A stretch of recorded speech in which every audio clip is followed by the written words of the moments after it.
everybody, it's Lou Santiago, and tonight we have another installment of Three Lefts Don't Make a Right. And I think this is going to be a good one because this tonight is Rob Ida. And we've got a special guest host, but he's having technical difficulties, but he should be on later on. It's Jared. So what we're going to do is we're going to go to a commercial, and then I'm going to bring in Rob Ida. So if Jared comes on, we'll do some jabbering with Jared and we'll make it all happen. But I really want to thank you guys because of you guys, we're in season 2 and we're moving forward. We're on Spotify now. There's 2 episodes up on Spotify.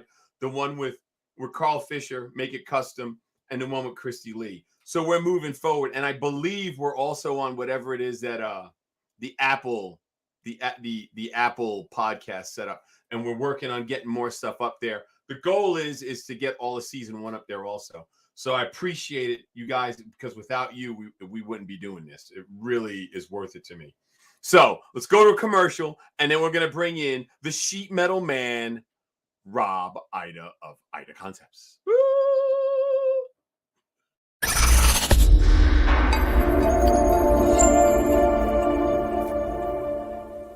What you need to do is check out DEI, Design Engineering Incorporated. They keep the heat out so you're not sweating to death. Check them out.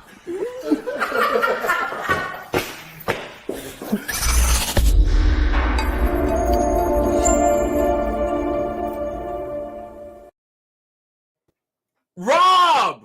What's happening, man? How you doing? I'm great. How you doing? Dude, I'm doing good, man. I mean, I don't get gaga over many people, but I get gaga over your work. Like, and the reason why, and I was telling Bobby Walden this when I asked him yesterday if you would be interested in coming on. I'm not a sheet metal guy. You know what I mean? I worked on heavy equipment for 20 years. My idea of sheet metal is 1/4-inch plate. You know what I mean? Like that's the flat stuff that I work with. So to see guys like you and Bobby Walden and even Jared, the way you make stuff out of sheet metal, to me, it's just amazing. And I know there's other guys out there like that because it's almost like voodoo, you know? It really is. That's how a lot of guys look at it, because I'll talk to people and they're like, well, how do you make this and make that? And I'm like, I don't know. It's sheet metal. I don't mess with it. I don't know. I get it. And look, I've done a lot of different things when it comes to making cars. Pretty much every area of making a car, I've played with. And I think sheet metal has probably been the part that took the longest to really get comfortable with and get proficient at. Sheet metal, I believe it. It's tricky. Yeah, it is. It's tricky. So, I mean, I know you're a 3rd-generation car guy, and I know your dad. Hey, there he is. I know, like I said, I know you're a 3rd-generation car guy, and I know your dad was a drag racer. Yeah. I grew up in New York City, and I had heard the name Rob. I never seen him run, but I mean, I knew he was a player, and I really don't know much about your grandfather because I haven't done any research. That's John's job, and so. But so did your dad do sheet metal? No, he didn't. I mean, he did a little bit, but that really wasn't his thing. He was more into making cars go fast. That's what he was all about. Right. So we go back to the 1st generation. My grandfather, Joe Ida, he started the family automotive business with a Tucker dealership. He bought a dealership from Preston Tucker. Oh, yeah, 1947. So that was like the first entry for the Ida family into the car world. Well, it didn't go well. It didn't last long. So Preston Tucker made 50 cars, and they closed them up. They confiscated all of his equipment and his cars. They seized all his assets and auctioned them off. So with that, all the dealerships were dead, and so the Ida Brothers Tucker dealership was also dead.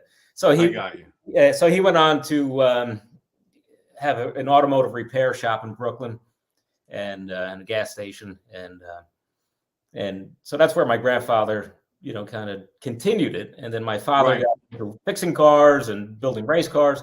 So he was building street racers and drag cars in Brooklyn, Right. then in the 60s. Then he moved to New Jersey, where we are now, and he moved there for Englishtown. You know, Englishtown Raceway Park. Oh, I've been to Englishtown, man. Yeah, It's that's kind of why closed he moved down there. now. I was Well, told it's closed down. It's still open. They just don't drag race anymore. They do other automotive things. They do drifting and they do motocross and they do road course. So it's still an automotive facility. They just don't drag race anymore. But that's what they were best known for, and that's what people, you know, that's what people think of when they think Englishtown. But yeah, so he came to New Jersey and started a repair shop and a collision shop here, and it was always a hobby. It was always a family kind of hobby to be building a hot rod in the back. So that's how I grew up. That was my education, was to build hot rods with my dad in the back of the body shop. And that's So I learned a lot. I had for resources, my playground was a welder and a toolbox and, some junk parts and race car parts and things. And so I was always kind of creative, and I always wanted to, see how things work. And I'm a little bit into the engineering side of it, but I'm also into the aesthetic. So, when you mix that artistry and the engineering and you kind of find that balance, I think that's when things are perfect, is when you could really, make something look the way you want it to look, but also function good. Yeah. Well, and that's where the sheet metal work comes into play, honestly. Yeah. And because that's the biggest thing. Mm-hmm. So how did you get wrapped up with the Tuckers? Because I mean, aren't you tied in with the Tucker Foundation some way, shape, or form? Well, with the Tucker family, yeah. So, as I said, my grandfather had the dealership. So Tucker was always kind of like, part of our family history, or, family story. Right. We always heard about how my grandfather had such big hopes for the Tucker. Things were gonna be, everything was gonna be different when Tucker came out, and he was totally convinced that Preston Tucker had a great idea, had a great car, but the competition was just too much, and he just wasn't able to overcome the challenges. And he had lawsuits, and he had investigations, all which he was acquitted of, but still, it put him out of business. So my grandfather always looked at that as, the little guy got beat up on, and that's why it failed. So he had a love for the car, and he had a love for the history and the story. And so in around 99-ish or 98, something like that, my father and myself, we decided that we were going to make our own Tucker. We can't afford to buy him one, but we only made 50. There's 47 still in existence, and they're all, in museums or collections. So it's not like you're going to go and get lucky and find one out in a field somewhere. That's not going to happen. So we decided to, make our own. So we had a really good friend at the time. He's gone now, Chick DiLorenzo, and he had Tucker number 51, which would have been the next car on the assembly line. Really? Yeah. So he had parts, and he had resources, and he was just a really sharp guy. So we got together and we contributed all of our efforts and talents and resources, and we made a car, for my grandfather. So with that, we bonded a friendship with John Tucker. Sean and Mike are John's sons, and they are the grandsons of Preston Tucker. Got you. And these guys are still, in engineering, they're engineers and they're in the business, but they also, even more so than us, they have this passion for anything Tucker, because it's their name, so they're really into it. Yeah. So we've gotten together and we've become, like family, and we're great friends, and we do all kinds of things together. But with that, we continue to bring our, assorted talents or resources together, and we create whatever we can in the spirit of Tucker. Right. Yeah. So that's a big part of what we do. Okay. So I've seen a couple of different Tuckers on your page. There's that one, I think it's got a North Star engine in it. Yeah. So the blue one that you see on our, and then the blue one. Yeah. The blue one, that's got the North Star. That's got a twin turbo, transverse mounted North Star. So it's a V8. It's mounted sideways behind the rear seat. So it's mid-engine, transverse mounted, V8 with a 4-cam, 32 valve, and twin turbos. So that's the one I saw at SEMA a few years ago. Yeah, that was at SEMA, like in maybe, was it 19? Something like that. That's when we met. Yeah. Mm-hmm. Okay. So is that's not the first Tucker you did, is it? No. The very first one you built? No, that's the last one that we built. So that was the one that we did for SEMA for Jack Kiley in I think it was 17 or 18. So that's the latest of the Tucker 48s that we've done. So how many 48s have you built then? Of those replicas, we've done four. Oh, wow. But then after that car, you'll see a green one on my social media. Maybe that's the one. Yeah, that's an original Tucker. So that's a restoration. Oh, is it? Of number 44. Yeah. So okay. That would be one of the last cars that Tucker produced. So it's number 44 out of 50.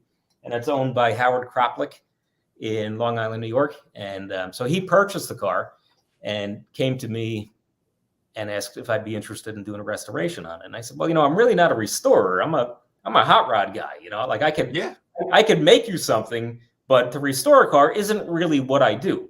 And, I said, I couldn't tell you what every nut and bolt should look like on a Tucker because, that's not my thing. Could certainly do the work, but I don't really know every detail of how to make this car correct. So then I had this idea, well, what if I brought someone in who did? Sean and Mike Tucker have access to every blueprint that exists for that car. Wow. Who better to tell us what it should be than Sean and Mike Tucker? So we had kind of this plan. If they can provide all of that information to us, we can make this car the most accurately restored Tucker on the planet. And so we did. And they went to every extent possible to find out what every detail should be on the car. Like we even went to the lengths of having the window rubbers made based on a blueprint from 1947. Dude, that's insane. Yeah, the things that we did to make it accurate, nobody's done before. And here's why. Because when you have 50 cars, it doesn't really pay to have all this tooling made. So what do? You find a piece of rubber that came from a Plymouth or something, and it fits, and it got the job done. But then with that, now you start to develop a false standard. So these restored cars are following the leader, but the leader isn't really correct. They're using, the closest thing that they had. So now we kind of set the new standard. The new standard is accuracy. So that car looked like number 44 looked like it had a ton of lead in it. I mean, it was a surprising amount, or was that just something that I misconstrued? No, you're right. We took 300 pounds of lead out of that car. Oh my gosh. And that's factory lead. Yeah. I mean, it looked like they just did the old cave and pave on the assembly line to just get it out. Unfortunately, that's what they had to do. So they needed to get 50 cars completed. That's what Tucker wanted to do. He wanted to get 50 cars at the door. But what they were using was sheet metal parts that were stamped on like Kirksite tooling. So none of these panels were intended to be used on a car. It was kind of like a first run, a draft. Let's see what the panels look like, and then we'll start to fine tune and develop real tooling for stamping. Right. Well, they never got to that point. So now it was like crisis mode. Let's use what we have and make cars. So they took the sheet metal parts that they had that were very thin. Some of them were like stretched out 20 gauge, super thin. Oh my God. The panels didn't fit. Everything was just like, bent and smashed and welded and leaded over to make a car. And that's what they did. So now we're in a position where we have to do something that is going to be responsible for our client. And do we leave the lead or do we take it out? Well, the problem is what happens between lead and sheet metal is corrosion when acid isn't properly cleaned and dealt with. So we started to take some samples. Well, what's going on under the lead? Can we leave it or we got to take it out? So we start to remove some lead and we realize that it's rusting out from between the sheet metal. So now we are in a terrible position because to get the lead out of there, well, now what are you going to do? Either put a lead back in, or you're going to put plastic filler in, or you're going to fabricate new sheet metal panels that actually have the right contour and fit. So that's what we did. And because you had the blueprints. We had the blueprints, but we also had we had the responsibility of making these panels fit in a way that isn't just slapping filler in there and putting paint on. So cut all this sheet metal away. We wanted to preserve as much of the original metal as we could, because otherwise we're going to make a whole new car, and that's not the goal either. So we reduced as much of the filler as we could by cutting that out and making new parts. But so Tucker number 44 was the most accurate restoration of all the Tuckers, and we finished it in time for the 2018 Pebble Beach Concours, where they featured Tucker. Tucker was the featured mark that year. That's too cool. So how funny though that you go from a hot rod guy under your own moniker to the most accurate restoration of one of the most significant cars in history. Yeah, it's kind of funny how that stuff works out, isn't it? Yeah. Well, when we first took that restoration job on, first I said no, and then I said, well, all right, if I'm going to restore a car, it'll be a Tucker, right? Because I love Tuckers. Then during the restoration, that's when they announced they're going to have the Tucker class at Pebble Beach. And then my client says, oh, maybe we can get the car there. And I'm like, well, that's only like 8 months away. That's Whoa. So then he applies and he gets accepted. I'm like, oh, great. Oh, no. Then I start melting the lead out of the car. And then I'm like putting a roof on it. I'm like putting a roof on the car 8 months from Pebble Beach. and then I'm like, well, if we're going, we're not just going to show up. We're going to win. We want everything right and as accurate as it could be and the highest quality. And that's what we did. And so we went there with the most accurate and highest quality restoration of all. Could I get you to, because I had some computer issues because I'm not the smartest or the sharpest tool in the drawer. But anyway, we're back. But I want to get you to back up the Tucker 48 if you don't mind. Yeah. One of the questions I had about it, it's SEMA, when you had the two different wheels, Yeah. One side had what I would say like modern billet large wheels on it, and the other side, obviously, I don't think they were original by any means, but made to really fit the car. The white walls, is they're affectionately referred to. Which ones do you prefer? I prefer the white walls on there, and really? I think we all knew that going out there, but we had two sets of wheels for it, and we said, oh, this might be a lot of fun, for SEMA. So you'll get all kinds of controversy and people talking either way. And I think most people went for the white wall look, and it was a white wall sombrero, so it still has kind of a custom. Yeah, it does, but I thought it was a very tasteful way to present it. And it was definitely conversation provoking. And I got to throw my, I guess my vote in the hat there. I like the white walls. You can't go wrong, but it didn't look shabby on the billets because you never see a Tucker modified other than the two-tone one that you guys did that I think I saw for the first time on the Good Guys Gazette. Probably. Mm-hmm. Yeah. Okay. Yep. Cool. So, but yeah, it's just such a neat car, a neat thing to customize. I mean, unventured territory. Well, the idea with that blue one with the sombrero hubcaps on it and lowered was like, well, what if we just kind of found one like you would find, a 50 Merc or an old Chevy or something, and just made a mild out of it. What if you just had that about it? And that's what we went for. And if you notice, the interior was very much stock appearing, although everything about it was modern and technology. So the gauges and the switches and everything looked like they were from 1948 Tucker, but they controlled air conditioning and they controlled, air ride suspension and, modern gauges with GPS and all that kind of stuff. Yeah, very cool. Yeah. And speaking of that modern and old look, really to see the charge pipes, when you had, I guess what you'd call the hood open there to expose what's left of the engine after the cover panels are installed. I love how they look like old cast aluminum pieces or old cast whatever, pot metal. Yeah, it was very tasteful. It's just it was unexpected for me because I didn't, plan to see it at SEMA. I like to go in there with just a completely blank slate, not know what's happening, and that was definitely a car that I said, oh, wait a second. And then once I found out you guys were involved, I was like, all right, well, not involved, but obviously built it, But they were involved. Yeah, exactly. A little bit, right? We made every piece of that car.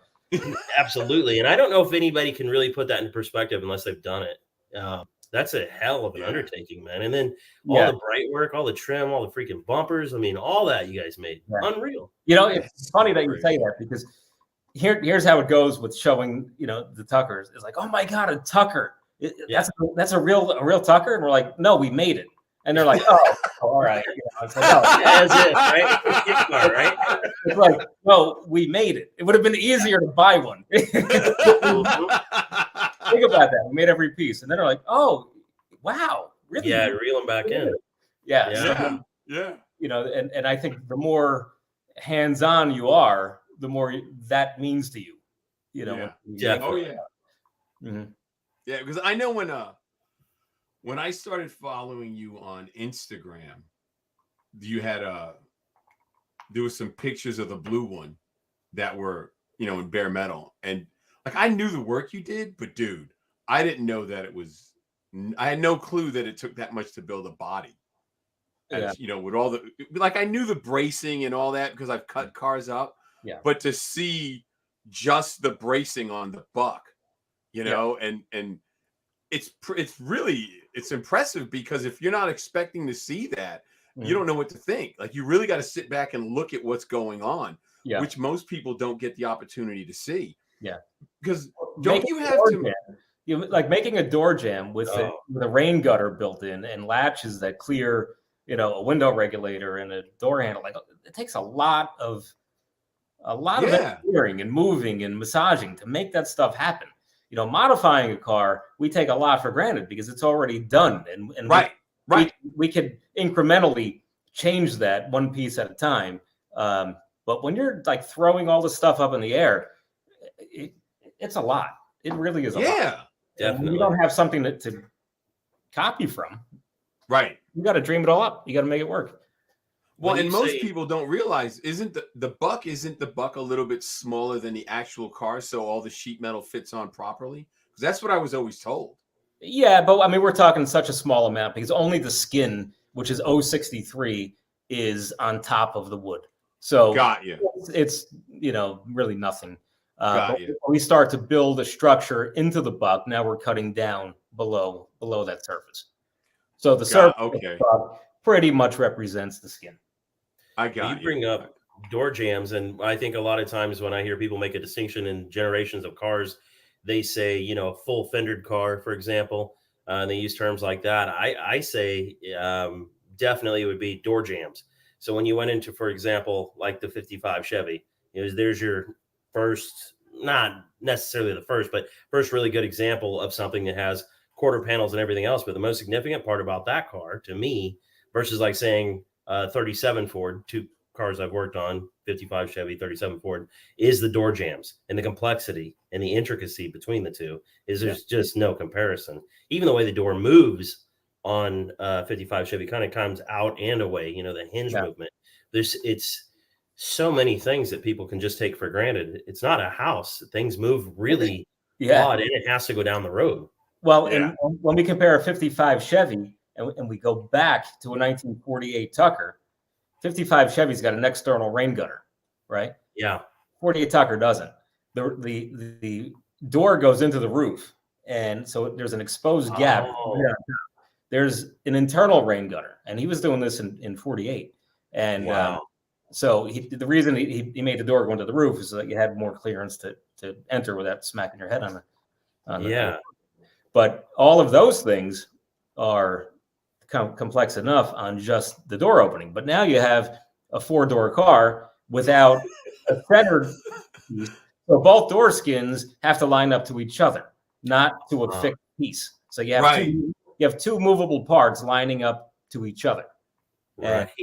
And then that front door swings into the fender. That cove swings into the fender. So it has to line up to it, but fit inside without contacting it. So if both doors are open, that gutter is a continual piece. Is that true, or is it divided by the people? Yeah, it comes down to center. Oh, okay, it does. Wow. Okay, yeah, all right, makes sense.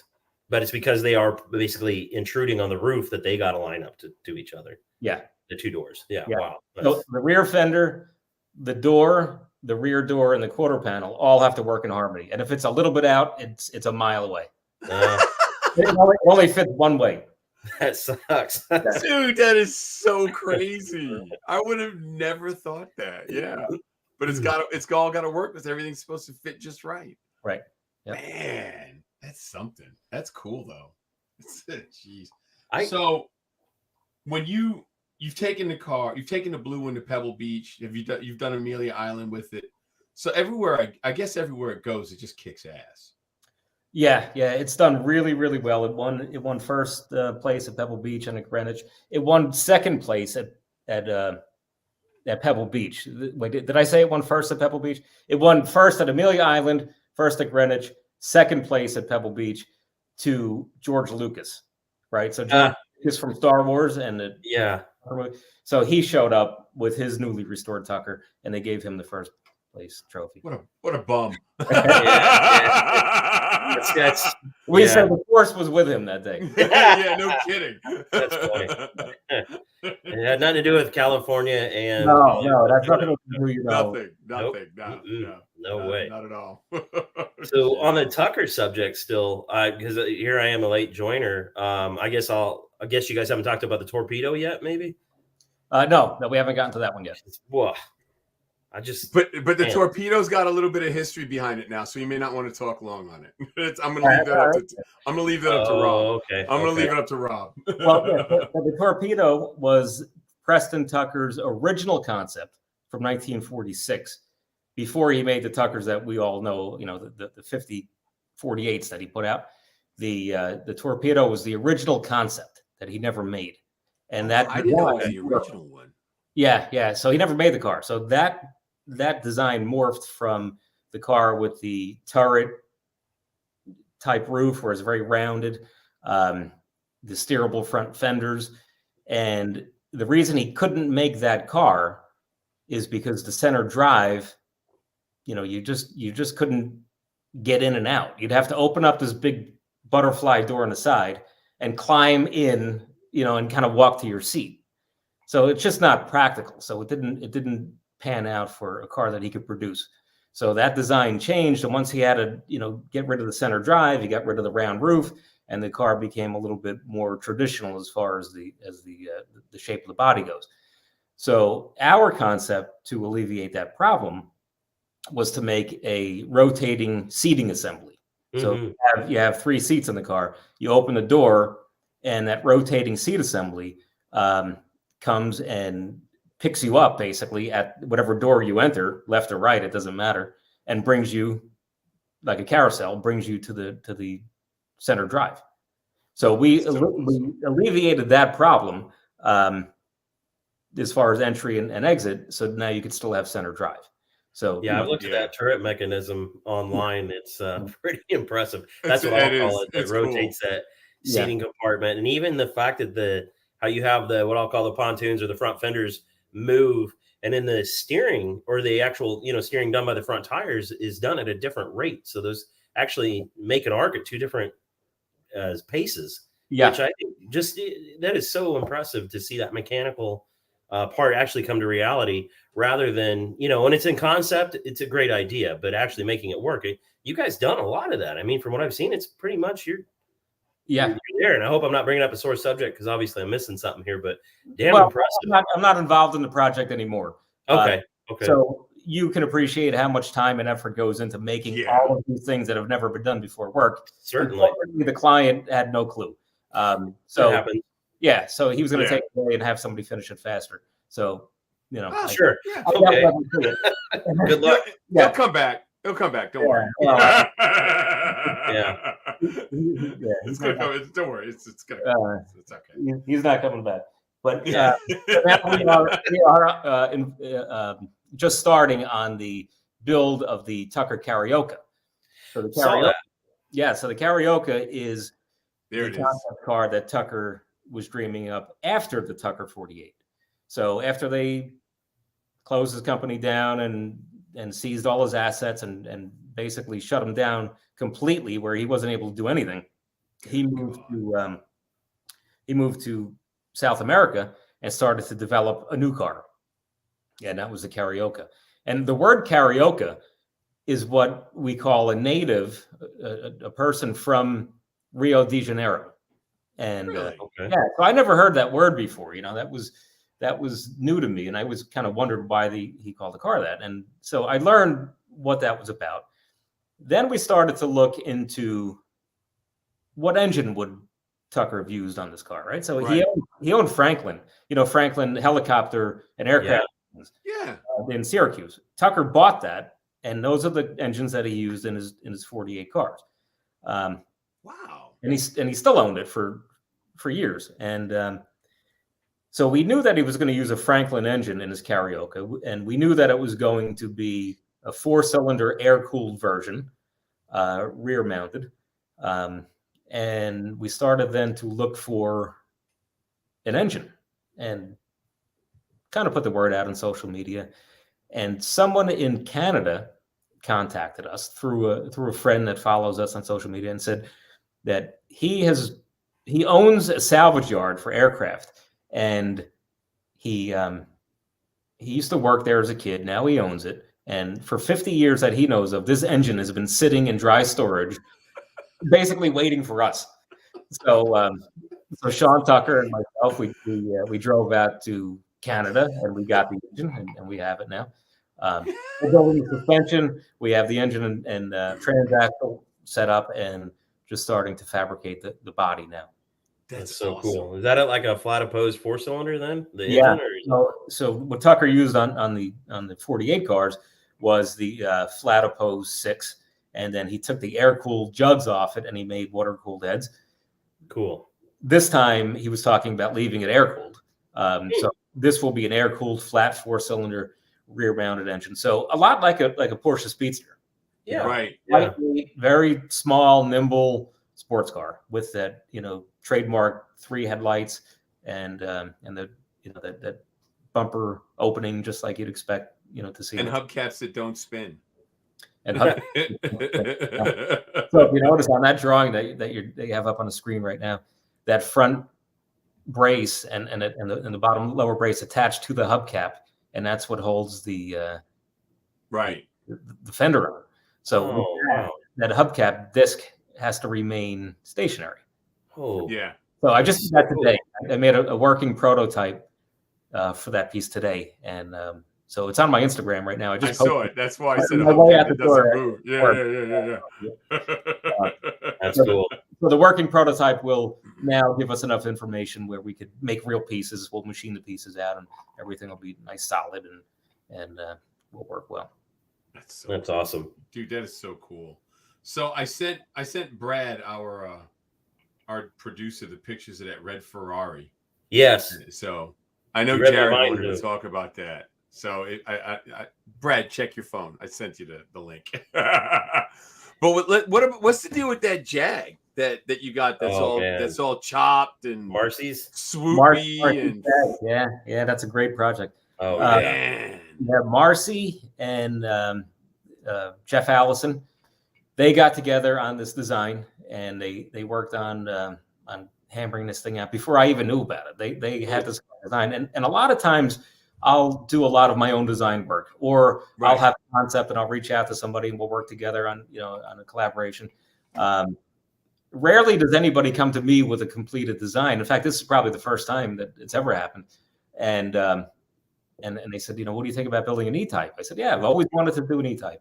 And then they showed me this drawing, and I'm like, man, that's a car that a lot of people consider the most beautiful car ever built. Yeah. There's kind of a rumor, I don't know how true it is, that Enzo Ferrari called it the most beautiful car design ever.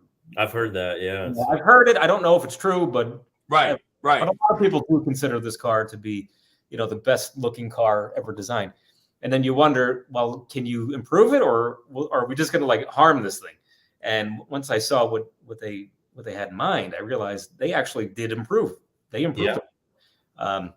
What they didn't improve is its functionality as far as fitting in it. So it's already a tiny car, even smaller, but it's improved.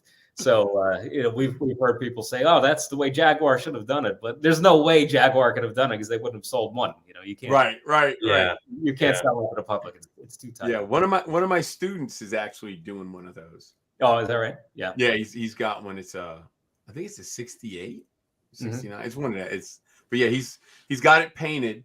Yeah. Oh, there's the Ferrari. There's the Ferrari. Yeah. Yeah. Tell us about that before we'll go back to the Jag. I really want to hear the story. Lou knows I'm nuts about this story. Yeah. So my friend Gino bought this car as you see it. Wow. And it was a restored car that I'm not totally clear on what happened, but I understand it had something to do with a flatbed. And and then everybody left the scene. Yeah, everybody left the scene. Oh my God! So the car traded hands a number of times, damaged that way, and people were I guess, afraid to touch it, get involved in the restoration or of the roof. And they didn't want to replace the roof. They wanted to save the roof and restore what was there. And that's what we did. We hardly replaced any sheet metal on it. We straightened that car. We shrunk it down. We stretched it back out to shape. And every rubber seal, every aluminum piece of trim fits. It fits exactly the way it should. So today, even if you remove the headliner and look up from the inside, there's no trace of damage. So everything the way it should, and the doors closed the way it should, and the rubber fits. We were able to get the glass, and we were able to get some of the trim work from Italy, and got the car back together. So yeah, we saved that one. I'm a Ferrari nut, and I don't think a lot of people understand that those things can go from hero to zero real fast if there's damage. Yeah. But how do you argue with something that has the original sheet metal more or less intact, reconstructed? And I imagine that was probably the goal there. And wow, dude. Mm-hmm. I don't know.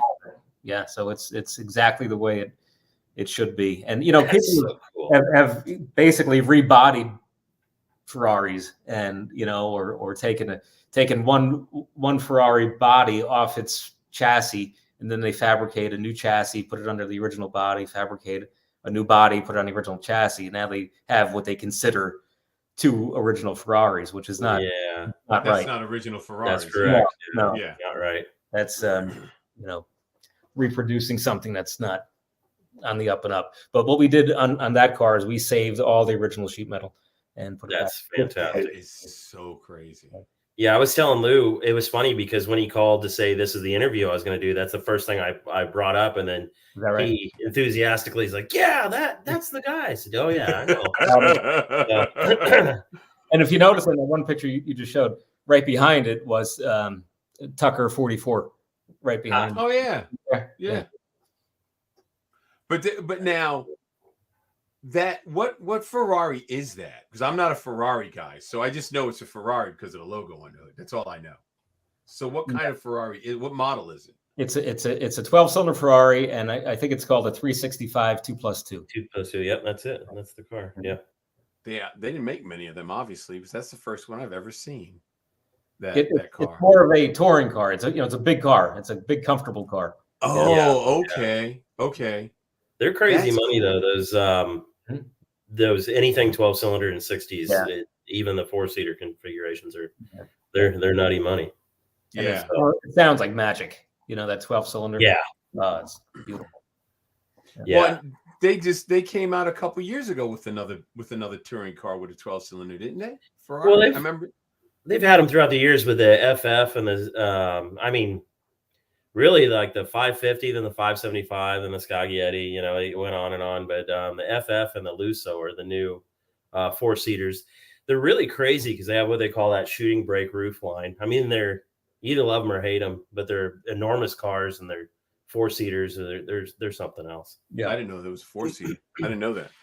Yeah, I didn't know that.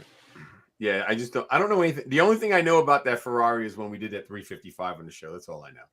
Yeah, that's all. And we got hate mail, so it was all working. Hey, yeah. We didn't degree the cams. I just yeah, we got tons of hate mail, but it was great. Nothing brings out hate like a Ferrari.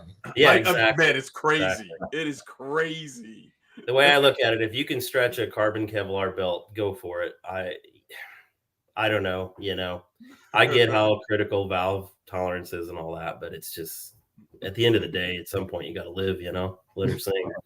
So that's that. That's what we got dinged for. Otherwise, they loved it. Mm-hmm. But I digress. What's the deal with the 44? I mean, the Willys pickup, your first rod that you built with your dad? Because I know we got a picture of it, the blue one. Yeah, blue one. Yeah. So when was that done? I bought that as just a roof. All right. So when I say just a roof, no door post, no, like from halfway down the windshield was gone, and there was no fenders, no floor, no chassis, nothing. It was just the roof and the back wall. That's all there was. No, nothing else. So some guy had it, and my father had a 37 Ford grill and that's what they swapped for. You know, that's how worthless it was. But it was an education for me. So I took it and I built it completely on my own. I wouldn't let my father help me at all. He'd give me advice, but I would do all of the work myself. I'd earn all the money to build it, and I did all the work myself. And excellent. I started when I was 14, and had a couple of friends, come by and help me once in a while if I had to lift something and move something heavy. But I did it all myself. And so from 14 to 17 is when I got it done. So that 3-year period, I learned a lot. And from making a chassis to making the pieces of the body welded together so everything works and fits and the doors close. Did a suspension, did brakes, put an engine in it, bodywork, paint, did my own upholstery, wired it up. I mean, I made a car out of it. And so I took my wife, who is now my wife. We were 16 and 17 years old when we met. We were in high school together. I took her on our very first date in that truck. It looked pretty much the way you just showed the picture. That's how we went on a date. The only thing it didn't have that night was side windows. So it was a cold. I didn't have side windows in it yet. But we drove that thing like all over the country. And by the time we were in our early 20s, we decided we're going to get married and we're going to buy a house and start a family. So I had a couple of cars, the Willys truck being one of them, and I sold it. And we used that money as a down payment on a house. And so all this time went by. And so now we're married 25 years. And I get a phone call or an email. I think I got an email. And it was from a woman in Pennsylvania. And she said that her husband got pancreatic cancer and told her that when he's gone to find Rob Ida and see if he wants to buy his truck back. So he was gone. She contacted me and I bought it back. So now I have it back. Yeah. And it's exactly the way it was when we sold it. I mean, a couple of maintenance things were done, here and there, but it had a ton of mileage on it and it still looked the same. It still looked the same as when I built it. That is so cool. Yeah, I'm glad you got it back. That's really cool. So am I. I was good because I was going to ask what happened. Me too. Yeah, because nobody ever has it. The original hot rods. I mean, they're always gone, and then always gone. Do better things. So I'm amazed. It didn't get changed. It still looks the same. Yeah, that's the thing. What a cool guy though to think of you. Or make that. I mean, that's a heavy deal, and so for him to consider that was a part of the process, is to get a hold of you. That speaks volumes, man. I mean, you made him happy without even being there. I imagine. Yeah. And I know him because it changed hands a couple of times. I knew the person I sold it to pretty well, and he had it for a long time. And then after he sold it, I kind of lost track of it, and I didn't know where it went. And it was cool to get it back. And so now I drive it once in a while, but it's like a time machine. You go back there and I'm 17 years old again because I remember how much I paid for every item in it. I remember every part, how much it cost because I had to save and work and earn that. Was part of the building process. Wasn't just building the car. It was earning the money, finding the time, getting the resources together to get that and make a car out of it. Definitely. So I learned anybody that lives in the cold weather climate, I think it's to have that. If they have some kind of garage kept vehicle, they get that every 6 months or so where they're away from their car and then they get back in it and just reignites everything. So I can only imagine being separated for that long and then getting back in it. It just had to be a flood of holy cow, like a nostalgia. It had 1,000 quirks in it, and it still does. And I remembered, you have to hold this and move that, and Cool. So I'm not the only one. No. Every quirk is still there. Awesome. All right, so let's go back to the Jaguar. I'm because Brad will put pictures up of it. I know that. Brad, throw some pictures of the Jag up. Let's see. Cool. Let's go back to that. So, how much did you chop out of that roof? Well, we made a new roof. Everything that you're seeing in that picture is new metal, with the exception of the deck lid. So the deck lid in that picture is pretty much stock laid down. but the roof is new and the quarters are new and the rockers are new. And like I was saying earlier about making a Tucker from scratch versus incrementally changing a car, we incrementally changed this car extremely. It's everything has changed, but when you do it kind of one piece at a time, you're able to keep some kind of control, right? So the rocker panel, well, that's going to attach to the to the floor section, and then you kind of deal with that section, and then you move on to the quarter panel and make that. So everything that you're looking at in that image is newly made. How much did we take out of the roof? I'm not really sure. I could tell you that we shortened the wheelbase by 9 inches. Oh, really? Yeah. Wow. And the reason being is that we used a 2+2, and a 2+2 is the later car, and they put a rear seat in it. So Jaguar lengthened the car by 9 inches. And the reason +2, number one, it's a less expensive car to cut up. And 2, nobody really is going to miss a 2+2. Nobody loves a 2+2. So we didn't have to feel bad about cutting one up. So we started with that. And the first thing we did was shorten the wheelbase 9 inches, which brings us back to the dimensions of a Series 1 car. And that's what the design was based on, was a Series 1 car. The crazy thing is that even though you lost 9 inches, it still looks elongated. That's what says you're spot on with the flow of it, man. It looks long because it's so low now. Yeah, it's gorgeous. Now, I don't know if you guys know Marcy. She is over 6 foot, well over 6 foot, and the roof is about at her belt line at ride height. So cool. Yeah, so I mean, it's really awesome. It's low. The car is so low. Yeah, that's so awesome.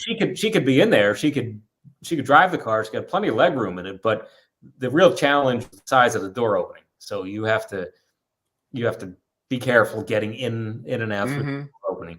But once you're in, there's enough room to drive the car and be fair. When you're looking that good, you can take time getting in and out. I'm sorry. Exactly. That's just any of the exotics from, well, hell, even the modern ones, they're a pain, especially if you care about them and don't want to kick up the door sills. You got about a foot to get over there. Yeah, you got to. But you got to, you look good once you're in it. So that thing's gorgeous. I just it's not my show, but I want to say, folks, pay attention to the metalwork on that thing. I love that seamless. Just there it is. Look at something like that. It's just gorgeous. Look at those lines. Put that one back up. Yeah, get it back up there. There you go. I love that. That is so cool. Thanks. So what you're looking at there is the headlight opening. So the design called for like a headlight cover, right? Like a painted headlight cover. And the early Jaguars had a glass covered headlight, which is super cool. And then they kind of lost that with the later car. So we want best of both worlds. We want a painted headlight cover, and we also want the glass piece. So we formed kind of the conical shape that fits up in the fender, and it's motorized. So you can have either one. So it's either painted and slick like the body color, or you turn the lights on and they flip open, and now it's a glass covered headlight. You don't even got to use a screwdriver. Nope. No. You know, that's really cool, man. Freaking awesome. One of the other challenges with an E-Type, anybody who has an E-Type knows this, even in stock height, the flip nose, the way they have the pivot point on the flip nose, dives right into the ground. So you only open the hood so much. If you lower the car, it's hardly at all. Now the nose digs right into the ground, and you could hardly get in there to work on it. So we made this other system that moves the pivot point up and away. It unlatches the hood and flips it open all in one shot. So now when I was talking earlier about like the hinge movement of the 55 Chevy, for example, or you brought it up a little bit when you're talking about the cove, or not the cove, but the bump out on the Tucker actually going into the fender. Hinges. Are they not one of the most difficult freaking things to figure out, or what? I mean, and then when you have a dual action, there's a lot. There's a lot to consider there, because you have to open and close, but you can't be chipping the paint and dragging pieces. Everything has to move away and latch without moving it around and kicking it into place. So it's a lot. It's a lot to do. Yeah. Well, and especially with that front end, because it's so big. Exactly. Yeah. Yep. You know, it's not like you're just doing the hood. Right. The fenders too.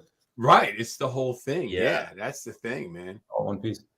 Jeez, that's crazy. I may have to call you when next week we start class. I may have to call you about Paul's Jaguar because he did a bunch of body work on the bottom of that nose where it was slamming into the ground. I'm sure he could use a hinge setup like that. Even if I could probably build it if I had some kind of direction. Well, you'll see it on my Instagram. There's a video of it, so you could. Oh, is it? Okay, I missed that one. I'll find it. Enough info off that to make it again. All right, I'll look at that. I'll find it. Yeah, because that's just one of the things we're always trying to do is figure out, how to make stuff work. You just got to do it. Yeah. I don't know anything about the interwebs or social media, but I will say that I'll throw this out there. Yeah, Instagram is where you got it going on. I mean, if you want to learn about Rob, go on there and go to Instagram. I hope I didn't overstep there, but that's definitely where you shine. If somebody wants to get lost and just marvel at your work, I would go there. Yeah, we love social media because it doesn't take a whole lot of time. We're not waiting for something to get printed in a magazine or something like that. Hubcap thing today. I took a little video on my way out the door, posted it, and there it is. And yeah. And it's cool. It's cool. Yeah, exactly. Yeah. And I can see things that are going on, halfway across the world that I wouldn't ever know if not for social media. Yeah. That's where I enjoyed really catching up with everything with what you've been doing lately, so we could talk. But you got a great Instagram. It's awesome. Thanks. Yeah, it's some cool shit, that's for sure. So what do you got coming up? Because we've talked about all the stuff you've done and what you're doing. Is there anything cool coming up that you can talk about? Well, we're super excited about the Carioca, right? That we just talked about. The Jaguar is it's on a little bit of a pause at the moment, but we hope to get back to it soon. But as far as finishing up, we have a really cool 40 Ford convertible custom that was built in Philadelphia in 1953. It's got an old motor in it. It's chopped. It's got all the cool things that you would have done to a car if you're reading Hot Rod magazine in 1950. It's all in this car, and it's a legitimate hot rod from 53. So we're doing a restoration on that one, which is super cool. That's cool. The next car to leave the shop is the Holman Moody Challenger. Oh, I forgot about that one. The Falcon. Falcon. Yeah. If you're a fan of Ford racing or Holman Moody in particular, this car did a lot. It did a lot, and it did very little. It raced one time, but what it did was it created a type of car. It had tons of ink, right? The car was getting written up in every magazine for 2 years, and it basically kind of kicked off the whole idea of a big V8 in a little car. So Holman Moody built this car for Ford Motor Company, and the plan was to build a car out of a cheap passenger car, which is a Ford Falcon, right? It's just a basic car, and make it competitive with the highest level race cars, the Ferrari GTOs and the Testarossas and the Porsche RSKs and Jaguar and all these high level sports cars that are specifically built to race. Now they're going to be competitive with all four parts, passenger car parts. And they were, and this car was like really fast. So what they did was they took a 62 Falcon, they cut it right down the center. They took 3 inches out, so they sectioned the body. Holy cow! 3 inches shorter from the bottom of the door to the ground. And then they cut the roof 3 inches. So the roof now is 6 inches lower than a Falcon would be. And oh my gosh! Fastback roof. The roof is aluminum. The deck lid, doors, and hood are all aluminum, so it's super lightweight. They put their food in there. And typical Holman Moody fashion, they used all Ford parts, but they used like big Lincoln brakes. Yeah. Change all the pivot points on the A-arms, reinforce things, lightened it up, but used all Ford parts. That is awesome. Yeah, and the car was fast and it did a lot of things. Yeah, there it is in the shot. I forgot all about Galaxy because of the proportions. With it being thinned out like that, it looks like a big old Galaxy. Yeah, mine out with that fast roof line. Yeah, the picture you just showed is from '62 when they were building the car. Yeah, there it is on the track. Holy Oh, cow. well, it is. Man, it looks like an early Barracuda meets. Dude, it's so Galaxy crazy. meets Falcon. That's nuts. Yeah. And then See, that doesn't look like a Falcon. No, it doesn't look like a Falcon. And what happened after that car was then the Mustang, and then they started Okay. big V8s and fastbacks, and that became a thing. But before that car, there was no Camaro, Challenger, and Mustang. That was How did that car? Did someone buy it and bring it to you, or is Holman Moody having it done? I mean, because that's got to be a one of one. It's the only one. So they made Challenger 1, Challenger 2, and Challenger 3. Challenger 3 is that car, and that's the most radical. So that was the only one that was chopped and sectioned.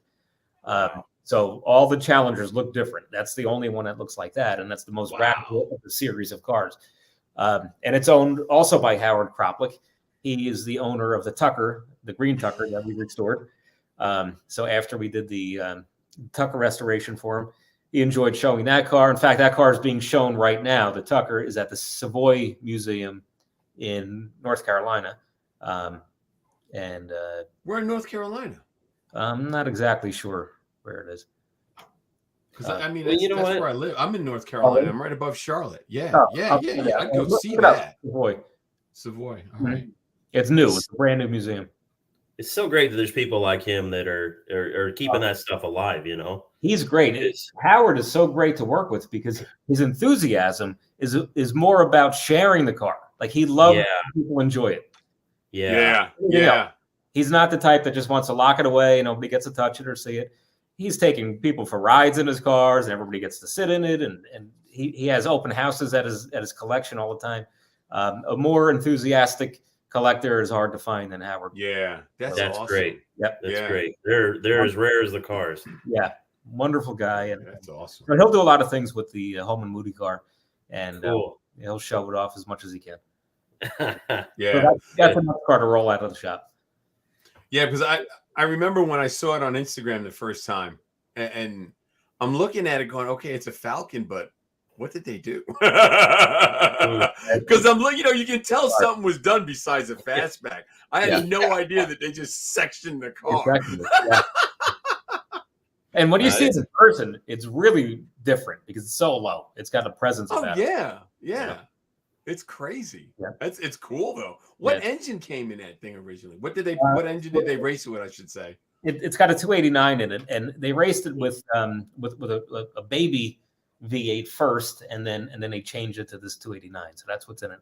Wait, a 289 is a baby V8, right? Yeah. And then another car that'll be leaving probably in the next couple of weeks is we just restored a Porsche. It's a 964 turbo. So cool. I'm glad you brought that up. Yeah. Yeah, because I love the 930 stuff you've done. Oh, thanks. Yeah, it's just. I'm a big 930.